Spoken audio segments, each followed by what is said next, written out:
संजय राऊत यांनी एक मोठा दावा केलाय। मवियाचं सरकार पाडण्यासाठी हनी ट्रॅपचा वापर करण्यात आला असं संजय राऊत यांनी दावा केलाय। 16-17 आमदार आणि 4 खासदारांना हनी ट्रॅपमध्ये अडकवलं गेलेलं आणि आमदार खासदारांना हनी ट्रॅपमधून अडकवून त्यांच्यावर दबाव आणला गेला असा दावा संजय राऊत यांनी केलाय। सरकारमध्ये 4 मंत्रीही हनी ट्रॅपमध्ये अडकलेले आहेत असा दावा आहे संजय राऊत यांचा। तर हनी ट्रॅपमध्ये अडकलेल्या मंत्र्यांमध्ये 2 भाजपचे मंत्री आहेत असा देखील दावा संजय राऊत यांनी केलाय। महिलांवरती अत्याचार वाढलेले, हनी ट्रॅपची प्रकरणं वाढलेली आहे। 4 मंत्री फडणवीस खोटं बोलतायत, त्यांना माहिती आहे 4 मंत्री हनी ट्रॅपमध्ये अडकले।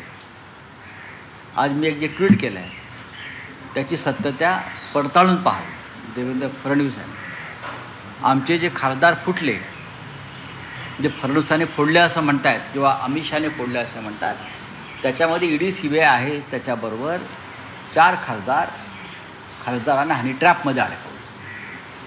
आणि कोण तुम्हाला माहिती आहे? तरुण खासदार त्यांना हनी ट्रॅपमध्ये अडकवून त्यांच्यावर दबाव आणला आणि मग त्याने भाजपमध्ये जाऊन शुद्धीकरण करून घेतलं। ही या महाराष्ट्राची संस्कृती झालेली। महाराष्ट्रात नैतिकता उरलेलीच नाही। हनी ट्रॅपचा उद्देश काय होता? याची सुरुवात नक्की कुठून झाली? दिल्लीतून झाली।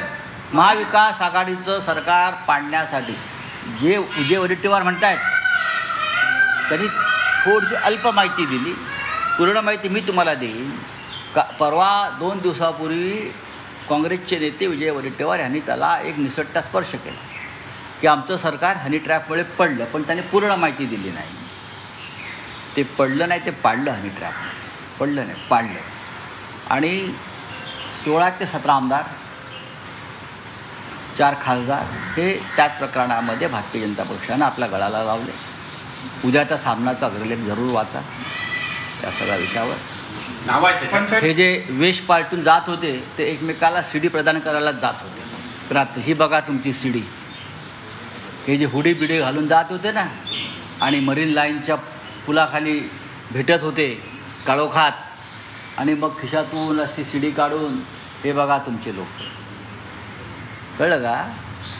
त्याच्यामुळे काही लोकांना दरदरून घाम फुटला आणि त्यांनी पटापट उड्या मारून 4थ्या दिवशी सुरतला रवाना झाले। नाही ते सीडी बाहेर। म्हणजे ते हिंदुत्व किंवा निधीसाठी अजिबात नाही, अजिबात नाही, अजिबात नाही। यांचा हिंदुत्वाचा काही संबंध नाही आहे।